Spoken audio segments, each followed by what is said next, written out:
Yeah, it's open. It's pretty late. Something on your mind? All right, what's going on? A fight at school today, huh? What was the reason for the fight? Oh, not you, but with someone else. Okay. Nobody knows what the reason was. Well, who was all involved? A female and a male student. I think I have an idea where this is going.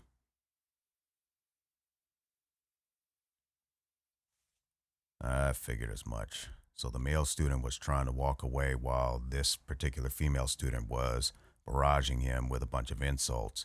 And then the female student followed and continued to get in his face. And what did the bystanders do about that? Or were there any? There were, and they just stood back and watched. I'm suspecting this most likely escalated beyond that, so it doesn't sound like there's very good mediation overall. And she slapped him right in the face as he was walking away. I think I got a good sense of what gave her that confidence to do that. So question, did he swing at her before she swung? No? Well, I can tell you at this point what inflated her confidence to strike him. Because he didn't counterattack after her first few attacks. And the bystanders did not stop her while she was all in his face and swinging at him. She noticed that nobody was calling her out for her misconduct, so because of that, she was emboldened to believe there were not going to be any imminent consequences as the bystanders appeared to be on her side. Basically, the bystanders were white knighting at that point. Oh yeah, it is ridiculous. And that's good that you stepped up to try to de-escalate the situation. How'd that go? The bystanders told you to stay out of it. Well, that confirms whose side they were on. So after the multiple physical attacks by the female student, what happened next? Oof, a one-punch knockout by him. Did he continue any further attacks after she went down? So he stopped right after that one counterattack and he kept walking away. And I take it the bystanders ran over to the female student's aid and hurled shaming comments toward the male student? I figured as much. Why would the bystanders only jump in when she was punched out? That is a great question. Let's analyze it. Unfortunately, we are in a time period where human culture believes a vessel of lesser physical strength is innocent no matter the apparent misconduct.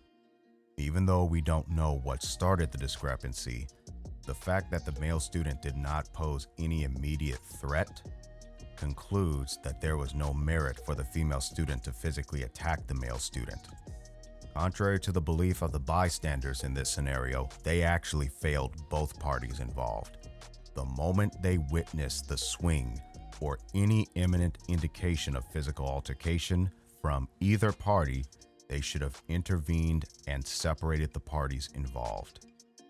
And by your testimony, when they told you to stay out of the issue while the female student was physically and verbally abusing that male student, combined with only intervening after she was dropped, it could be argued whether those bystanders are guilty of acting as accessories to a crime in progress. Many people have been misinformed, or maybe I should say brainwashed, that the only innocent in scenarios of differing physical strength is whoever appears to be the weaker vessel. There is also a historical kind of unspoken rule that men are not supposed to hit women under any circumstances. However, as you witnessed recently, that unspoken rule is 1, being abused, and 2, is allowed to be abused. So there's a major problem right there. Just because a stronger vessel is able to inflict more physical damage on a quote-unquote weaker vessel does not mean they are completely restricted from using that strength to defend themselves from unlawful physical contact. We all have a personal responsibility to apply only enough force to stop the threat to our safety. But society has allowed their emotions and personal opinions to determine what classifies as a threat. And in their minds, they believe the abilities of a vessel with lesser strength should not be classified as a threat. However, by definition, a physical threat is any act that jeopardizes our physical safety. So even if it comes from a vessel of lesser strength, that's still a threat. A bruise caused by a slap is still a form of bodily injury. A flesh wound caused by scratching is still a form of bodily injury. A headache from blunt force trauma to the head is still a form of bodily injury. Impacts from a high heel is still a form of bodily injury. All of these and more can be caused by a vessel of lesser strength. And the additional line, the act of anyone putting their hands on someone, weak or strong, in unwelcome or harmful manners, is unlawful. Furthermore, it is not the job of the recipient to assess in the midst of suffering physical harm what the intention is of the assailant. Their only duty in that situation is to apply the necessary force to stop the threat towards them. Now, until we know for absolute certainty that the male student intended to knock her out, we can only assume for the time being that it was coincidental. But that being said, some people may find that to be unreasonable, but at the same time, if the person who is attacking you is unconscious, they're not able to observe you running to safety, which means at that point they won't be able to follow you somewhere and probably get another chance to attack you. Plus, there are some cases by law where a victim of physical attack can stand their ground, but most bystanders are either misinformed about this or they just disregard it. And if they intervene and capture the actual victim, holding them against their will, they could be facing criminal charges of kidnapping and assault of their own. So I would sincerely advise the bystanders to carefully consider their intervention before passing go. When stuff like this is not addressed properly, you get situations like what you witnessed on campus, where the vessels of lesser strength, their ego becomes inflated and will continue and even increase their methods of abuse. So when you really look at it for what it is, that female student was basically allowed to bully that male student. And to tell it to you straight, there are a lot of people that refuse to wrap their heads around the discipline of mutual respect and personal responsibility, aka accountability, for all parties to keep their hands to themselves. Some of them will even pull the V card. The V card? It's the victim card. They'll argue that the vessel of lesser strength, even when they started the fight, yes, the one who swung and drew blood first, they are being shamed by their misconduct being called out for what it is. I am not making this stuff up. You heard it today from the bystanders themselves, and the male student counter-argued them for trying to shame him for defending himself. So yeah, they definitely did blame a victim. It just was not who they wanted it to be. I'm gonna tell you something.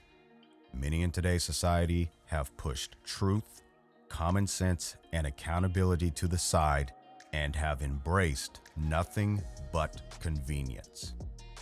That mentality does not care about what is right unless it's directly beneficial. And when those who embrace this mentality are on the non-prevailing side of it, they'll try everything they can to manipulate the system, usually with their emotions. That's why those bystanders jumped to the aid of the female student. And I'll bet you it was mostly dudes who stepped in, was it not? Figures. And most likely they took her side in that scenario, so they'll get brownie points. But what do you think those brownie points are based on? Exactly, convenience. With the current details considered in this situation, the actual victim was the male student. By testimonies at that time, he was not trying to get into anyone's face. He was trying to walk away and even was trying to block the first few attacks he received. But once he did what it took to stop the threat, because he's considered a stronger vessel, this particular group believes it's not possible for him to be a victim of unlawful misconduct. Well, guess what? Opinion is not truth. And another thing, and this is one of the biggest questions to this particular group, if a particular person is known to have lesser physical strength, why in the wisdom of common sense are some of them trying to pick fights with stronger vessels? What right do any of us have to put our hands on someone unlawfully and without any legitimate reasoning?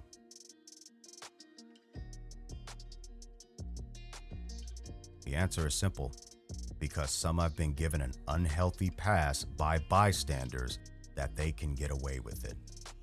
These same people who despise abuse are now the ones inflicting it. So that warrants another question to these particular folks exercising this kind of mentality. Is there really a movement to abolish abuse? Or is there an agenda to monopolize it to one specific group? Quite the mind popper, isn't it? Great question. The best answer I can give you for handling people operating in this mentality is to stay away from them. You are likely to be outcasted by these folks once they know where you stand on this issue and it doesn't match what they want. They may even resort to slander and libeling, manipulating the context of your stance on the issue to try to make you look bad. That's how that mentality operates. If you don't think like them, you will be demonized and ostracized. Do they have to stay that way? No. So it comes down to choice. And the sad part, most bystanders will just accept the manipulation. They will not do their own research about it. And the top reason why is their lack of resistance to peer pressure. They would rather be accepted into a crowd that embraces toxicity than to stand for what is right. And really, on a side note, there is a statement commonly used that addresses delinquent behavior related to situations like these.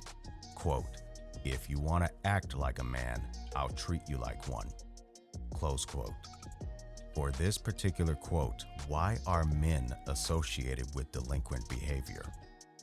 Therefore, I would recommend a revision to say, quote, "If you want to act like a crazy delinquent, I'll treat you like one." Close quote.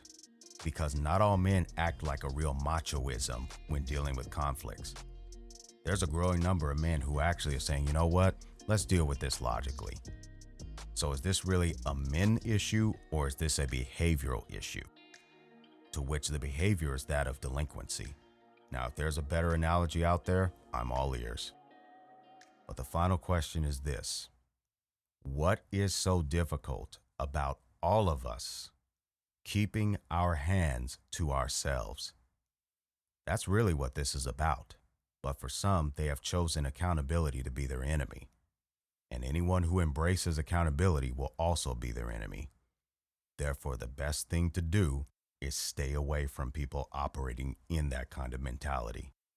And I'm going to tell it to you straight. If you have to defend yourself from a physical assault, you defend yourself. Do everything reasonably possible to avoid hand-to-hand combat, but if any person physically attacks you, you defend yourself, and only do enough to stop the imminent threat. Got it? And hey, I understand this can be overwhelming, but remember, if you don't stand for what's right, you will fall for anything. Anytime. All right, it's getting quite late, so go on and get some rest. Yeah, you'll be alright. Don't worry about it.